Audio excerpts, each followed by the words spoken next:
welcome to Thriver TV, the place to break free from narcissistic abuse with quantum tools and understandings. It's really hot under this. Hang on. All right. Okay. It's a warm day in Melbourne. So, just get my wires sorted out. You know what? A little bit of theatre never hurt anybody. So, all right, so today's Thriver TV show is a response. It's my response to a response about last week's show and people asking special requests. And there was a couple of requests that people asked for, and the first was for me to demonstrate how ice cream doesn't go on top of poop. And the second one was people wanting to know about self-partnering. So I sort of weighed up those options and I thought, well, you know, maybe self-partnering was probably a better option. So that's what today's Thriver show is about. So what is self-partnering about? What is it?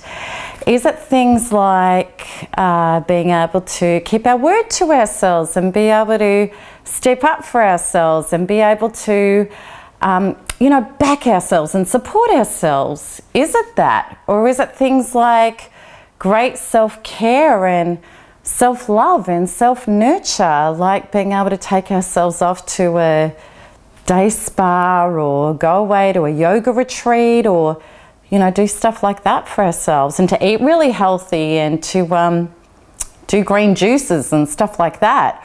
Or is it being with nature and being able to say, well, I'm going to go for a hike, or I'm going to travel the world, or I'm going to go and have some amazing, incredible world experiences? Is it that? No, it's not. That is not self-partnering. That is aspects of how we can connect to ourselves in life really, really well as a result of self-partnering.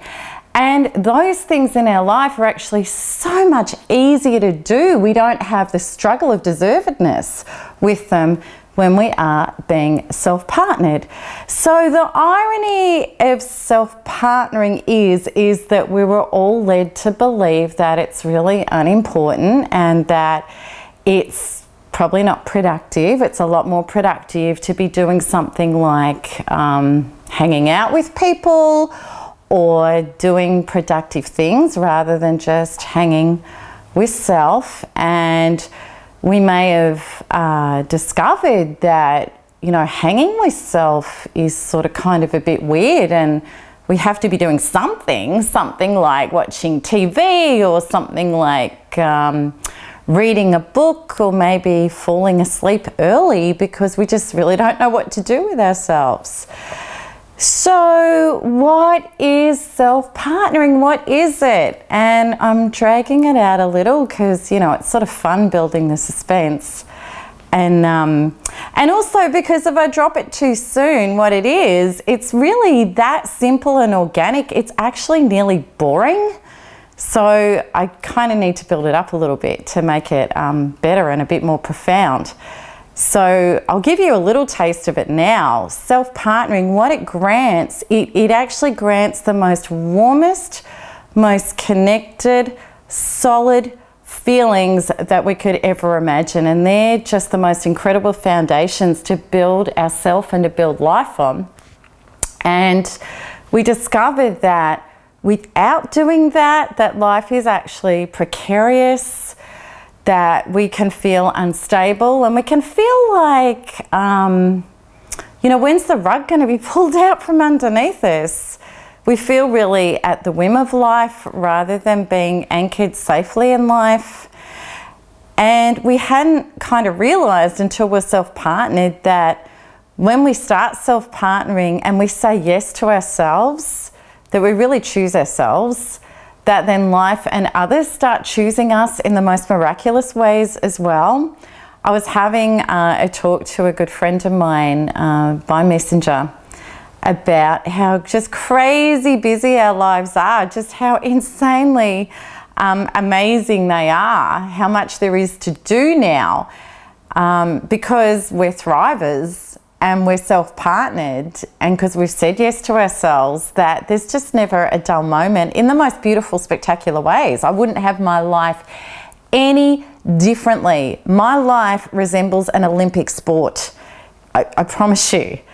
And I love it. And it just gets more and more contagious and full and interesting and exciting because of being self-partnered. And that's the promise of being self-partnered, which is a far cry from, you know, being on my couch, agoraphobic, so crippled that I couldn't move or go out my front door. So it's, you know, just a great thing when it happens. So what is self-partnering? What is it? I'm still not quite going to tell you, because I'm going to tell you some things that it isn't, and this is going to give you a clue. Self-partnering is not self-avoiding, and it's not self-medicating. And that should give you a clue, because really what I'm talking about here is emotions. And it's such a common human thing is to self-avoid emotions and to try to self-medicate emotions. And we talked about that last week in the law of attraction model, when advocates just say, don't go to negative emotion, just think positive. That's self-avoidance. That's glossing over. That's trying to pretend they don't exist and avoiding ourselves. Now, when we're doing self-avoidance and we're doing and self-medicating, which is things like, I'm hurting on the inside, I'm going to try and numb it out with a slice of chocolate cake, or I'm going to go get drunk, or I'm going to go have sex with somebody, or I'm going to jump on Facebook, whatever it'll be, to try and drown out the pain, that's self-medicating. So when we self-avoid or we self-medicate, we're actually self-abandoning. And I want you to hear that word again, self-abandoning. It's a really da-da word, like it's a big, big word, and it's very, very true. So when we self-abandon, it's dire. I'm going to give you an example to help you understand this, how easy and simple it can be to self-abandon. So let's say there's a guy called Johnny, and Johnny, when he was a little kid, when he was very young, he felt ignored, he felt irrelevant, he felt pretty unloved, and yet his mum and dad, they were just so busy with their own stuff and their own issues and their own survival life that they pushed him aside. And now today, as a 45-year-old man, Johnny still feels unlovable and not good enough and unworthy and overlooked and ignored in so many aspects of his life, in his career, in his personal relationships, often in his friendships. But what he does, rather than go inside to those original wounds to actually claim them, heal them and up-level them, he goes down the pub and has a drink with his friends to try to stop feeling that way. That's self-abandoning, but yet we all do it. And the thing is, you know, imagine saying to an alpha blokey guy, well, you have to go inside and you have to meet your original childhood traumas and you need to up-level them and heal them in order to feel different. You know, he'd look at you like you're an alien. And the problem is we've been taught in our human conditioning that what a ridiculous thing. What a ridiculous thing. Why would you go inside? Why would you do that? Because here's the clincher, here's the big, big deal. We did not know that we are our emotional composition. This is huge when you understand this. We did not know that we are our emotional composition. We thought we were our job.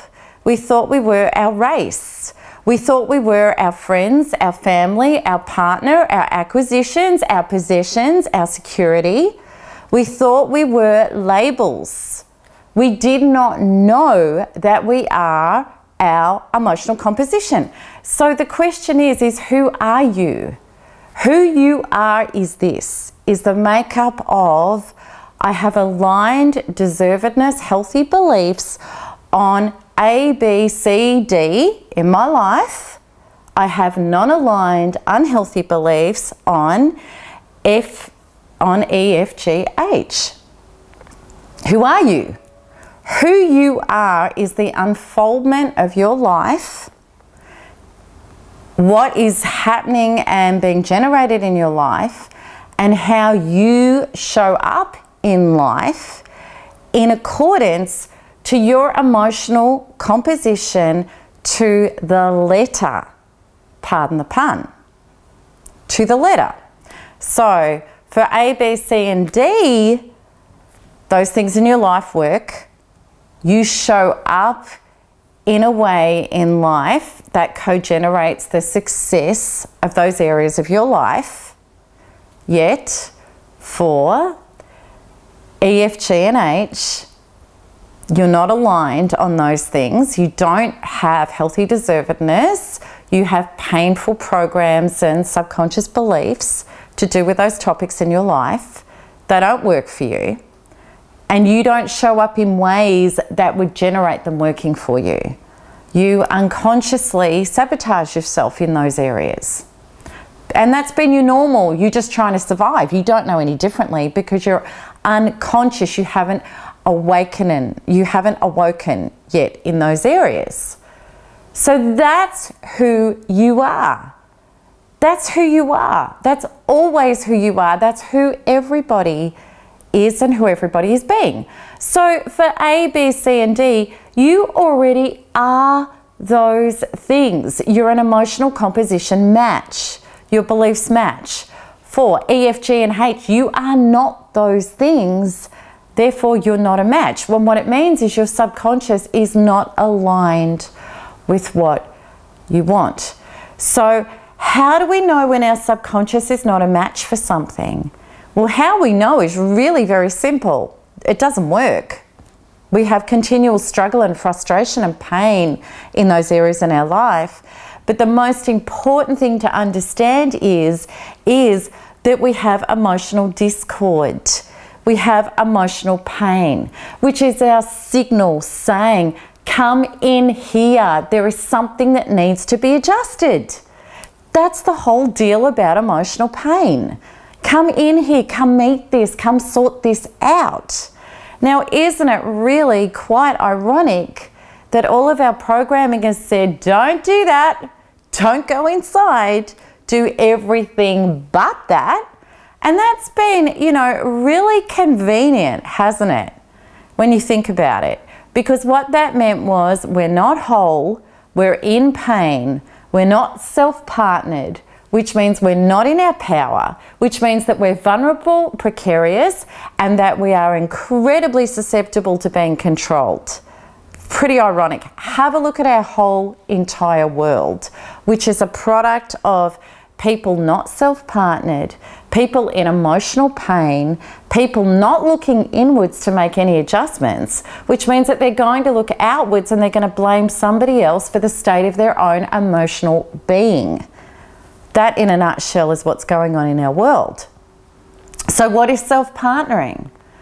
The answer is very, very simple, and hopefully by this point of the presentation, not boring. The answer is to be with our emotional self fully, to go inwards, which means that in times of emotional discord, rather than running from our emotional pain, that we actually go toward instead of running away from, that we are willing, without self-judgment, with love and openness and fascination and full devotion and support, we are willing to be with our emotional inner programs that are painful and faulty, to find them, claim them, heal them, and up-level them to something so much more healthy. Which means that our entire life, piece from piece, is going to transform on the inside, and then we're going to start getting the transformations on the outside, because the inner matches the outer always. It's always been doing that. It's just that we haven't been awake to that yet. We've been asleep. So when we wake up, we understand that self-partnering is the most fundamental thing in our life that we can ever do, and that it's actually fruitless to run around and try and change things outside of ourselves if we haven't self-partnered and made the adjustments on the inside first. because they're always going to default back to our original inner state if we don't. So I really hope that that has answered your question about what is self-partnering. And I'm not going to be doing a video about ice cream and poop. I'm sorry if that disappoints anybody. But I know that self-partnering is going to make a massive, massive difference in your life. And self-partnering is the entire Thriver orientation. It's what my entire work model is based on. So I'd love you to come and learn more about it. In fact, I'd love you to come and directly experience it, because then you're going to understand very, very quickly how and where the true solutions to your life lie.